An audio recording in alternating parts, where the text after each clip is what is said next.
Hey guys, this is Mrs. Jones. I wanted to review your second essay with you.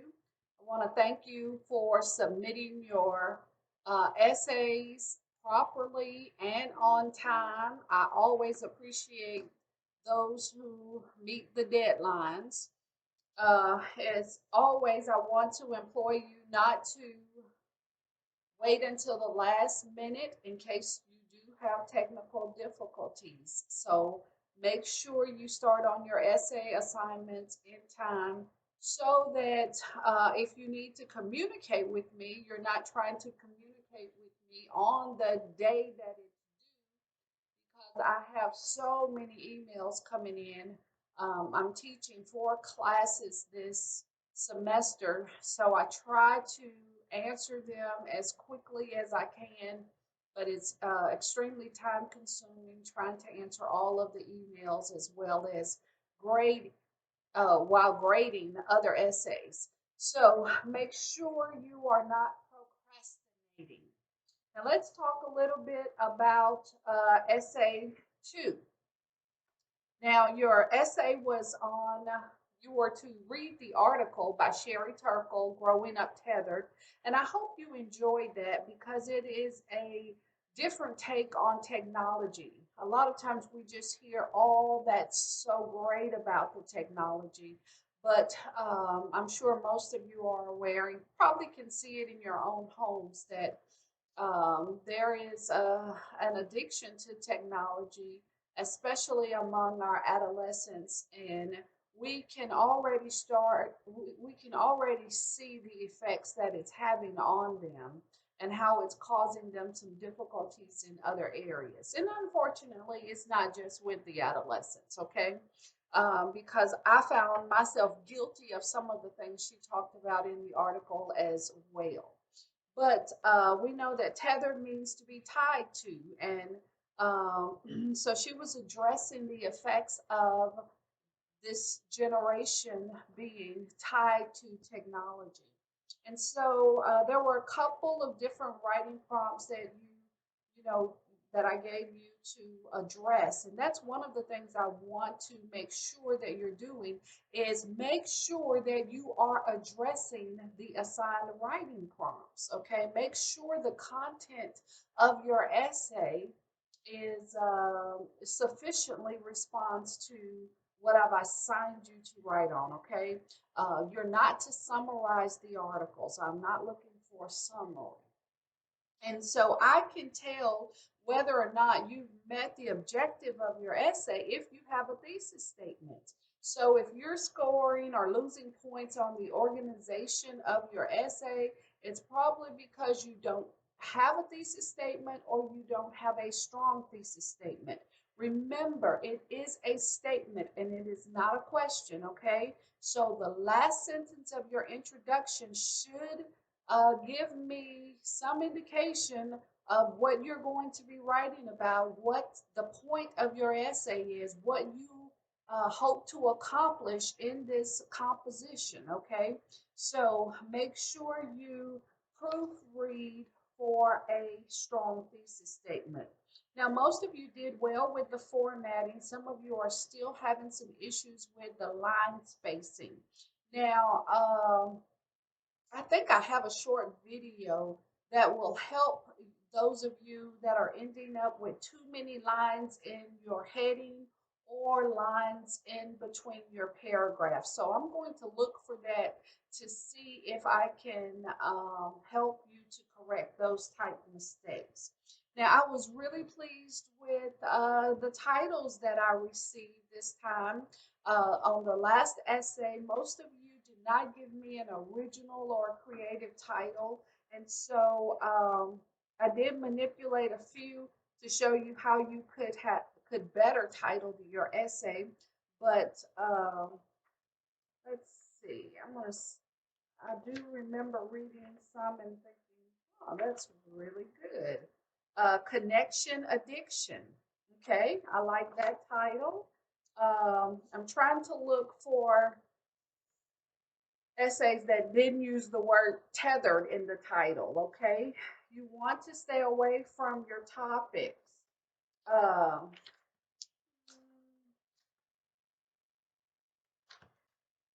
Let's see.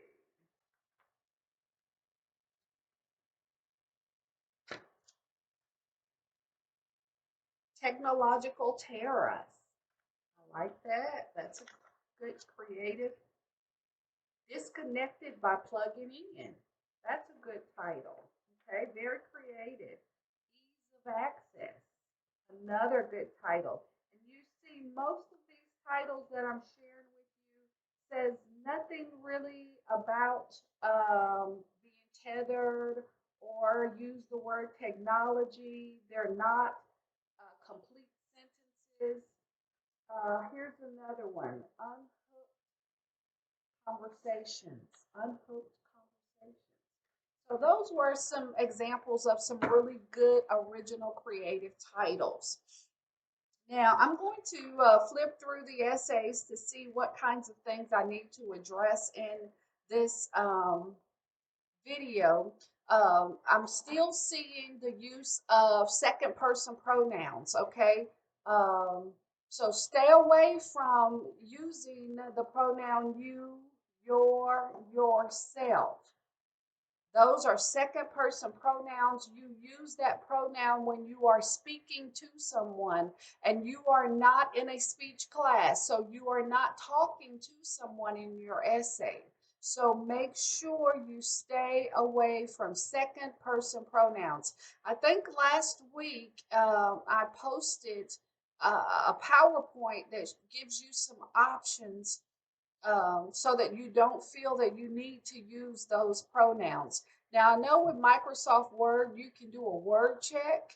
So if you type in the word you or your, it will highlight that in your essay, and that way you can go back and make those changes. Now, some of my colleagues give students an automatic F for using second person pronouns because I've inquired about how they get their students not to use it, and they take drastic measures. One instructor shared with me that he will circle the pronoun you, underline the sentence, and won't read past that point. And he will assign an automatic F. I don't want to have to do that, so please stop using second person pronouns in your essay.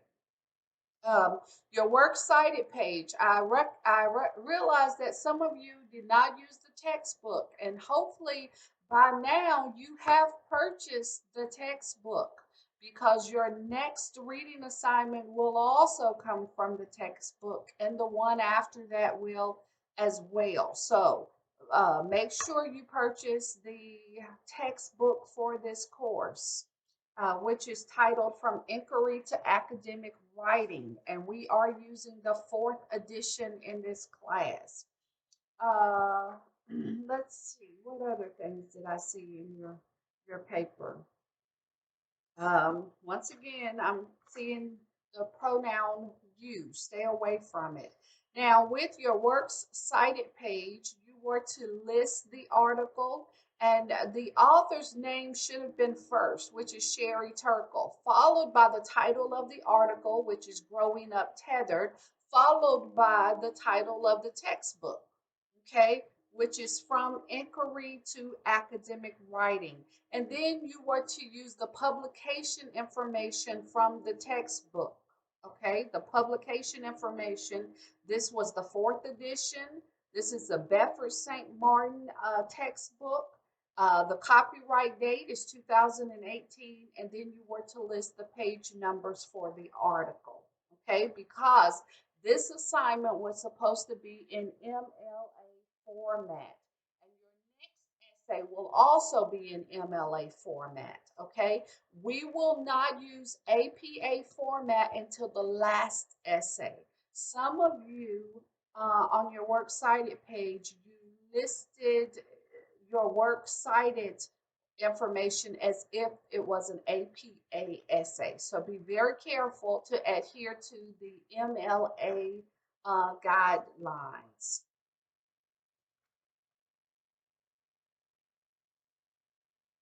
Okay, your works cited page should always be a separate page, okay? And if your works cited page ended up on the same page as the last page of your essay, then you probably did not insert a page break. And that will keep that from happening. If your works cited entry was at the bottom of your essay and not on a separate page, then make sure you insert a page break. Okay, that will help you with that. Some of your paragraphs in your essays, I made the note to develop with more content. Okay, if you find that your paragraph consists of 2 or 3 sentences, then you have not provided enough evidence to support your point or to make your point. Okay, so that's what I mean with develop with more content. And sometimes that may also require you to explain statements that you have made or to better explain those statements. But make sure that a good paragraph will consist of anywhere from 5 to 7 sentences. And you want to make sure that you begin those body paragraphs with topic sentences so that I know what point you're trying to make in that body paragraph. And all 3 body paragraphs should support the thesis statement. Now, in the conclusion, there is no need for you to say in conclusion. The last paragraph means that it's the conclusion. That's obvious to the reader. Now, if this was a speech class, you could signal to the class that you're about to bring your speech to an end by stating in conclusion or as I conclude. But you don't have to do that in writing. You don't have to begin the last paragraph with in conclusion. Because it's the last paragraph, then the reader automatically knows that's your conclusion. But in your conclusion, you want to restate your thesis statement and you want to recap your main points. You don't have to do this verbatim, okay? So you don't have to recap or restate word for word. I saw fragments and run-on sentences, specifically comma splices. So I'm going to need you to review section G5 in your handbook for fragments and section G6 in your handbook for run-on sentences. You want to stay away from comma splices. Remember, you cannot join 2 complete sentences with a comma. You can join 2 complete sentences with a semicolon, okay, but not with a comma. In several of the essays, some of you just said, you gave me the introduction, and then in your body paragraph, you just said, uh, Turkle said, and you had, make sure you introduce us to the writer, okay?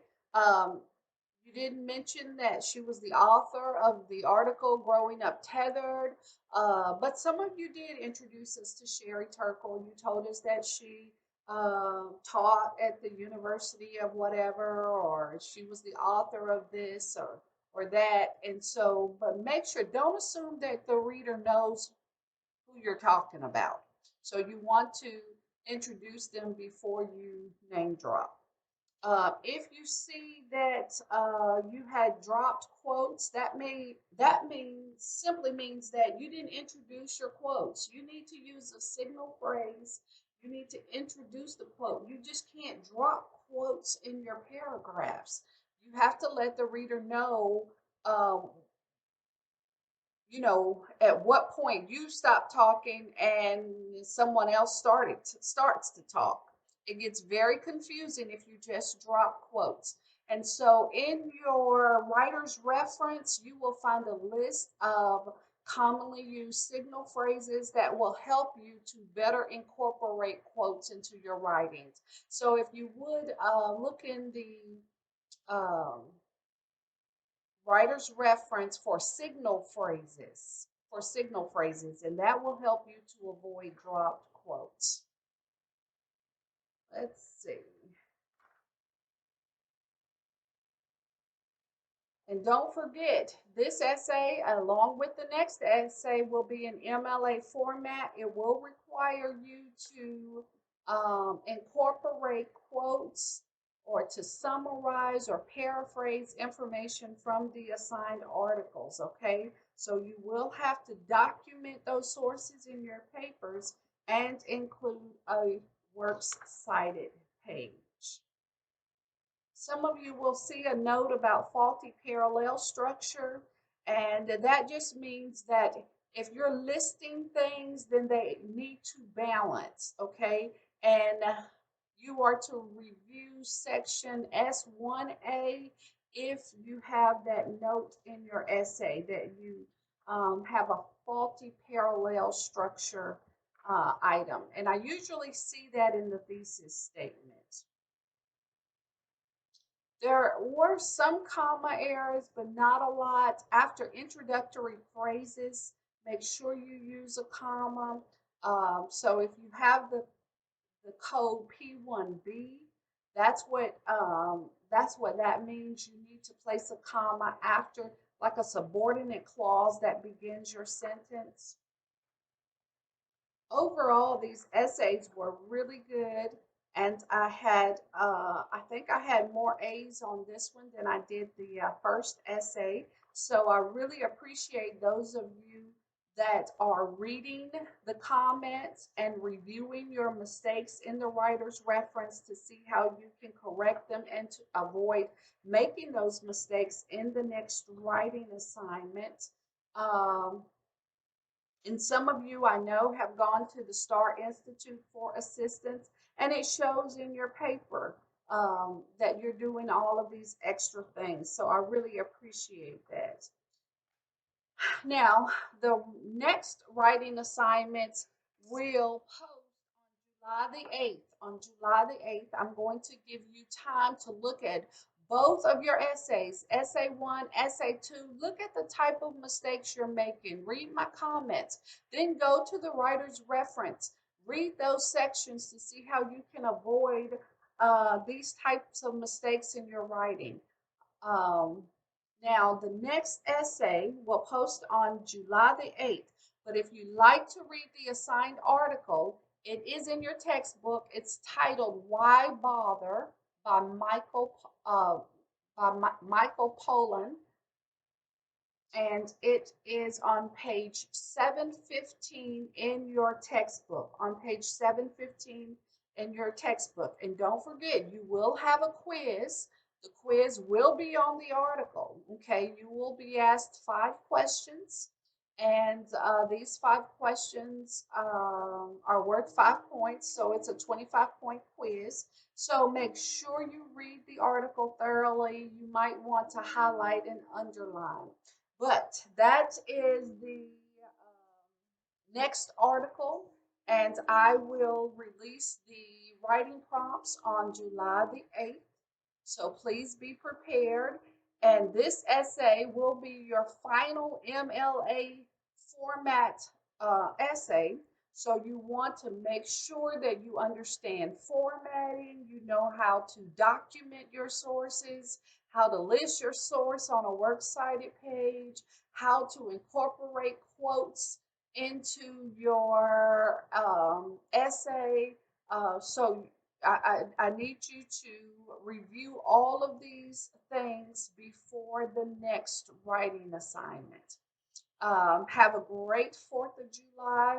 Be safe and enjoy this time with your family. And your next essay, as I've already stated, will post on July the 8th, and it will be due on July the 13th. And no late papers, please. Make sure you start in a timely manner so that you can meet the deadline. Thank you.